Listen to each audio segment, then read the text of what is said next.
Fate é uma franquia peculiar. Tendo a premissa de figuras históricas lutando num Battle Royale, ele gerou todo tipo de coisa. Animes que vão desde o seu bom e velho Battle Shonen, até chegar a spin-offs de comédia e spin-offs de Mahou Shoujo, por algum motivo. Mas para além disso, ele gerou não só jogos, como parcerias com outros jogos. Mas os jogos de Fate em si, eu nunca quis muito experimentar, até porque visual novel não é a minha praia. Se não tiver algum advogado de primeira, eu simplesmente não jogo. A minha praia sempre foi jogos de ação, hack and slashes e jogos de luta principalmente. Pra tanto que eu já fiz 2 vídeos sobre jogos de luta nesse canal. E eu até queria trazer alguma review de jogo de Fate Stay Night antes de trazer mais vídeos sobre. Foi então que eu me deparei com essa beleza. Fate Unlimited Codes. Um jogo para PlayStation 2 interessante. Mas será que esse jogo é divertido? É o que a gente vai descobrir na review de hoje. Mas antes de tudo, olá, eu sou o Nash, essa é a Sucatópole, e já comenta aí se você conhecia Fate Unlimited Codes. Então, sem mais delongas, contexto. Fate Unlimited Codes é um jogo de 2008, sendo originalmente um port para arcades da Namco, e que depois foi portado para PlayStation 2 e PSP. Distribuído pela Capcom, desenvolvido pela 18, que pode parecer um nome meio estranho de começo, mas eles desenvolveram vários jogos de Naruto, One Piece, Bleach, até mesmo Marvel vs Capcom 3, e o Hunter vs Hunter nem Impact, né, porque não dá para ganhar todas. O jogo começa de forma bem seca e direta, tendo apenas uma pequena cena em CG da Arturia. Eu até gostaria que tivesse mais cenas assim no jogo, mas ele na real é um jogo de luta bem modesto, até mesmo pelo seu número de personagens, que não chegam a 20. Tem o pessoal principal da saga Stay Night, incluindo a Sakura transformada, eu não sei porque fizeram isso, porque isso aqui é um baita spoiler, uma personagem de Fate Holo Ataraxia, o Lancer de Fate Zero por algum motivo, eu preferia o Kiritsugu, mas tá bom. E por algum motivo a Saber Lily, que aqui faz a sua primeira aparição. E esse jogo todo em si é muito modesto. Para um jogo 1 contra 1, esse número de personagens até que tá bom. Mas eu não consigo deixar de pensar que esse é um jogo de luta de 2008. Quer dizer, nessa época a gente já teve Tekken 5, Soul Calibur 3 e KOF 2002 Unlimited Match com mais de 60 personagens jogáveis e uma penca de conteúdo para desbloquear. Então eu não consigo deixar que até em termos de gráfico esse jogo é meio capado. Mas e quanto a gameplay em si, ele é divertido? Olha, eu não vou mentir, eu me diverti bastante jogando. Ao mesmo tempo que ele tem uma gameplay um pouco mais simplificada, tendo golpes fraco, médio, forte, um botão de refletir e você podendo botar especial em apenas um botão, ele consegue ter uma gameplay bem complexa. Porque cada personagem aqui vai ter 3 barras de especial. E com essas barras de especial dá para fazer umas coisas interessantes. Além de, obviamente, você poder dar golpes mais fortes, que geralmente são com o bola, você também pode quebrar o combo do oponente, que você faz gastando 2 barras. Você pode, no meio do seu combo, interromper o seu golpe para continuar batendo e continuar mandando especial enquanto você tiver barra. Além dessa mecânica que é esse pequeno grau no centro da tela. Conforme você vai batendo no oponente ou tomando golpes do oponente, esse grau vai enchendo. Quando ele começa a brilhar, a barra de quem estiver na frente vai brilhar também. O que significa que aquela pessoa pode usar o especial mais potente. E também, quando ela estourar a barra, a vida de quem estiver no comando do grau vai ir voltando. O que é uma mecânica muito apelona. Especialmente quando a máquina fica usando isso aqui e quando você tá quase ganhando, a máquina consegue recuperar a vida. Porque vocês vão ver que a máquina desse jogo consegue ser muito difícil quando ela quer. E falando da minha experiência jogando, eu comecei pegando o Lancer, porque é a minha segunda classe favorita de Fate. Só perde para Rider, mas como não tinha o Skandara, eu resolvi usar o Lancer mesmo. E eu tenho que dizer, a gameplay em si desse jogo é muito divertida. Seu personagem tem bastante mobilidade, é relativamente fácil de dominar, ainda que tenha um certo grau de dificuldade. Eu vi alguns vídeos de combos desse jogo e cara, é um bagulho insano. E começando com ele, ganhei com certa facilidade, principalmente levantando o boneco pra cima e continuando a bater. E esse é um daqueles jogos que conforme você vai subindo, a dificuldade também vai aumentando naturalmente. Só que esse jogo tem alguns picos de dificuldade meio esquisitos. Quando eu cheguei no final da campanha do Lancer, que eu fui enfrentar o Kotomini, cara, que boneco desgraçado de você vencer. A máquina bate sem parar e não erra combo nunca. No momento em que você errar, a máquina vai te punir muito caro. Eu tive que lutar com ele várias e várias vezes para poder finalmente terminar a campanha. O que foi um negócio meio broxante porque eu só desbloqueei um filminho, nada demais. Então eu decidi jogar com o Kotomini para dar uma surra abençoada em herege. E cara, que boneco divertido de jogar. Uma coisa que eu gostei muito desse jogo é o quão fluida a gameplay desse desse jogo é. Eu fiquei um bom tempo só no treino experimentando rota de combo. No caso do Kotomini foi um pouco difícil de pegar, mas depois que você aprende você vira uma máquina de guerra. Em especial o Kotomini porque ele tem um golpe que consegue abrir a defesa do oponente. E isso é muito forte e pega de muito, muito longe. E por algum motivo a máquina é bem mais leniente com ele. Porque quando eu joguei com ele no modo arcade, eu pensei que o final ia ser tão difícil quando eu joguei com o Lancer. Mas quando eu fui enfrentar o Shiro na 7ª batalha, eu simplesmente venci sem qualquer dificuldade. Foi até um pouco broxante parando pra pensar. Então eu tava bem confiante e decidi jogar com o Assassin. Até porque jogar com ele é um dos requisitos para poder destrancar os bonecos que faltam. E foi aí que meu pesadelo começou. Porque primeiro eu percebi que conforme eu ia jogando com ele, a máquina ia ficando progressivamente mais e mais agressiva. Até chegar no Berserk. E cara, que desgraça de luta que foi. Imagine um boneco que é muito forte, muito rápido, tem super armadura e com a máquina lendo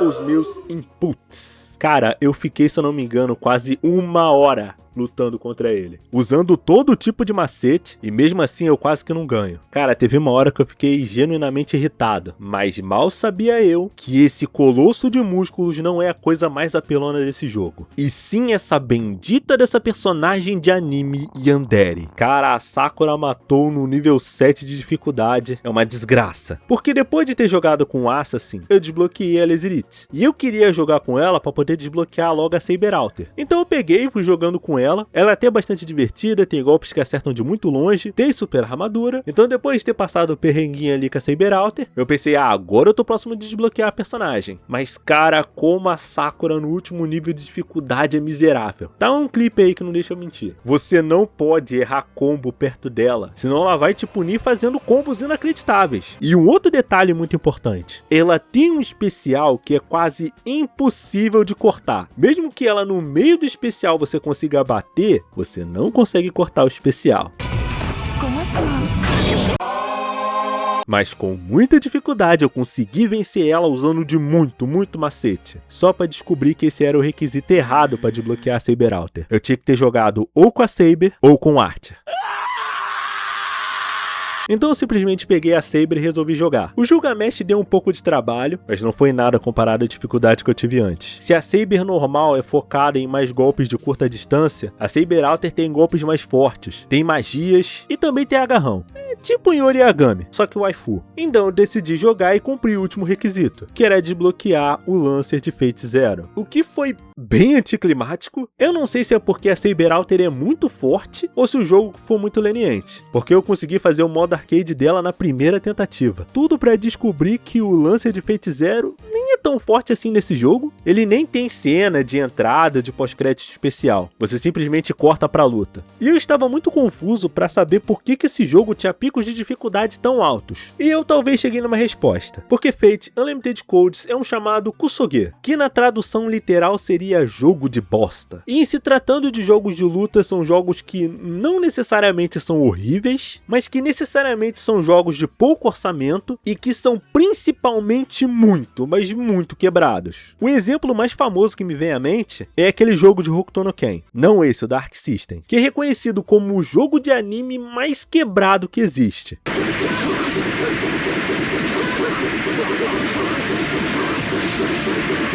E o saldo geral jogando Fate Unlimited Codes foi um jogo ok. Eu acho que o que me desanima muito de continuar jogando ele é que ele tem realmente muito pouca coisa para desbloquear. Acho que no PSP tem alguns minigames, mas eu não me animei muito, não pareceu nada demais. Para um jogo de anime é até bem legal, em especial na parte da gameplay. Mas quando você compara ele com outros jogos de luta de PlayStation 2, principalmente da época onde ele lançou, dá pra ver que ele é um jogo bem mais ou menos. Recomendo para você que gosta de Fate, ou você que gosta de jogos de luta em geral e quer experimentar alguma coisa um pouco diferente. Acabou o vídeo? Obrigado a você que está vendo esse vídeo de manhã, de tarde, à noite. Dessa vez um vídeo bem mais direto ao ponto, para o canal não ficar muito tempo sem vídeo e também para poder ter tempo para fazer o roteiro e o vídeo de Fate Zero, que vai sair, tá bom? Vai sair. Então eu realmente peço que se você gostou do vídeo, curte, comenta, se inscreve no canal e também nos segue em outras redes sociais. No Instagram em especial costumo dar os meus pitacos sobre animes e mangás da temporada. Então me segue lá, pô. Então eu agradeço a você que está vendo esse vídeo de manhã, de tarde, à noite. Aqui é o Nash. Tenha uma vida longa e próspera. Até a